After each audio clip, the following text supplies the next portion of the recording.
Put your hands in the blood. I swear. I swear That for as long as I live, that for as long as I live, I will be an enemy of Rome. I will be an enemy of Rome. Hannibal was conducted to an altar, and having laid his hands on the offerings, was bound by an oath to prove himself as soon as he could an enemy of the Roman people. In a land of power and a time of war, the destiny of a great kingdom rests upon the shoulders of one man. This man defeated each army who stood in his way, all but one. The Romans had no greater enemy than Hannibal Barca, the Carthaginian general who came closer than anyone to conquering them. Hannibal is regarded as one of the most influential military figures from the Punic Wars, and has even been referred to as one of the military masterminds from the BC era. In regards to his military strategies, he was able to defeat armies twice his size. This documentary will investigate the success of Hannibal through his immediate and long-term effects of his almighty victories. The Roman Republic and Carthaginian Empire of North Africa were both eager to expand their boundaries, and conflict between the two empires seemed inevitable. Hannibal threatened to topple the Roman Republic in the Second Punic War from 219 to 202 BC. In the process, he staged a march across southern Europe, which included a trek through the Alps with his army made up of North African, Italian, and Spanish military, including 90,000 foot soldiers, 12,000 cavalry, and several dozen war elephants.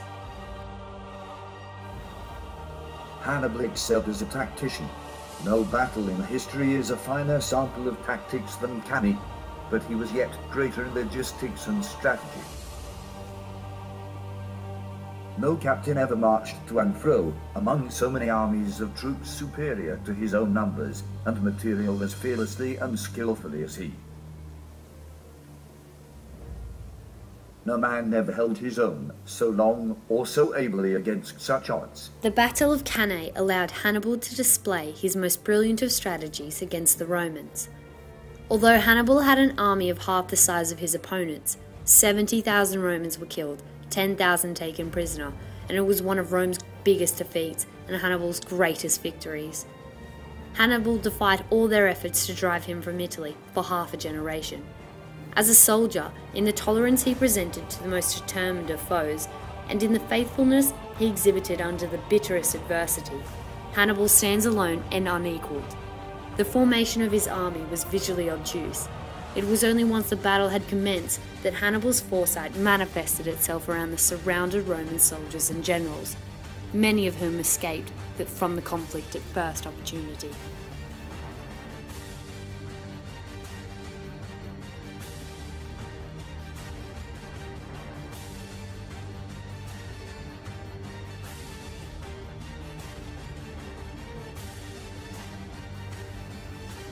For there is no denying that he who thinks that there is anything more essential to a general than the knowledge of his opponent's principles and character is both ignorant and foolish.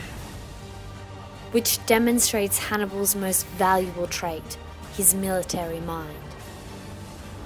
Many have seen him wrapped in a military cloak, lying on the ground amid his soldiers.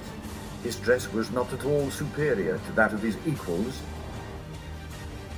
and he was at once by far the first of the cavalry and infantry and foremost to advance the charge, and the last to lead the engagement. The equality created between his army and himself allowed Hannibal to motivate his army, and he had the ability to unite all of the different ethnic backgrounds. No toil could exhaust his body or overcome his spirit. He could endure heat and cold alike, and his consumption of food and drink was determined by natural want and not by pleasure. His times of sleeping and waking were not determined by night or day. Once his work was done, he gave what time remained to rest, but did not court this with a soft bed or quiet. Hannibal was said to be a very strong-willing man, who took himself as equal to the rest of his army, with only one goal, the destruction of Rome. Only the delayed tactics of the Roman army and the copied strategies of its general Scipio Africanus prevented Hannibal from succeeding in his creation of a vast empire. Hannibal's actions have shaped and changed society with immediate effects and long-term effects on Carthage, allowing Rome to become the overall superpower of the Mediterranean. 202 BC, Scipio Africanus defeats Hannibal in a gruesome fight, bringing an end to the Second Punic War. Hannibal had been beaten by Scipio, and by the same strategy he had used at Cannae. The end of the Second Punic War led Rome to suspect Carthage of a rebellion. The end of the wars recognised Rome as the victor and sole superpower of the Mediterranean. There was a great deal of land which was then annexed to the Romans, gaining new provinces in Spain and Africa, Rome's first overseas territories. For 11 years, Hannibal had his own way in Italy, defeating every force the Romans could send against him. Still, the constant warfare and inability to recruit quality troops locally meant he had to have reinforcements if he was going to capture Rome itself and dictate terms. Hasdrubal's defeat near the Metaurus River meant that this would not happen. Had Hasdrubal joined with his brother, the resulting force could well have captured Rome and changed the fortunes of the Mediterranean basin, states historian Paul K. Davis.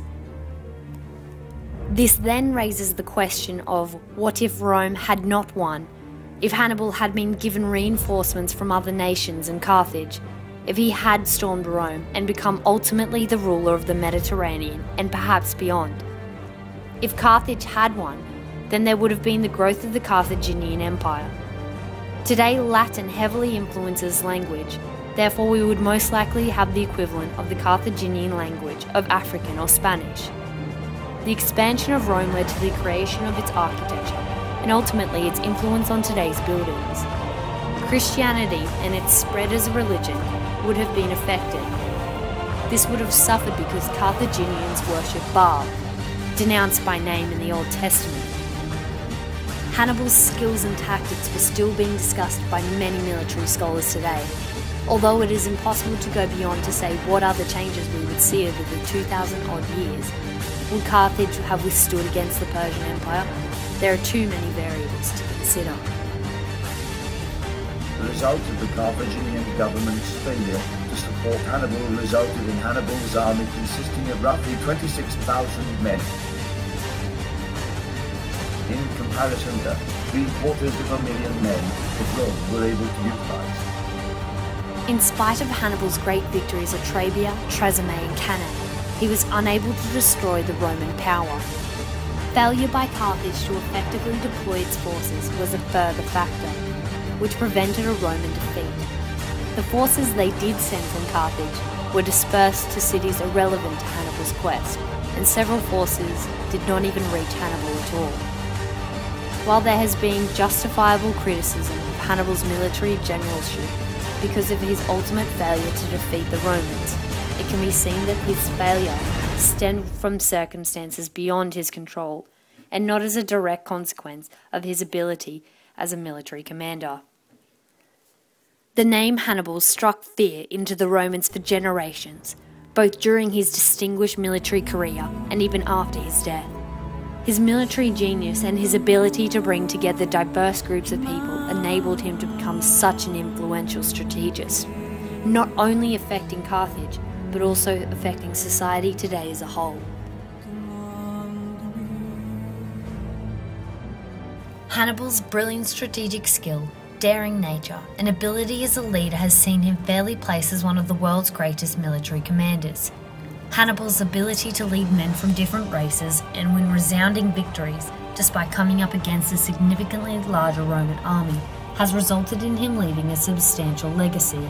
And while he ultimately failed in his quest to defeat Rome, the fact that Rome and many other civilizations came to adopt his military tactics is a testament to his ability as a general.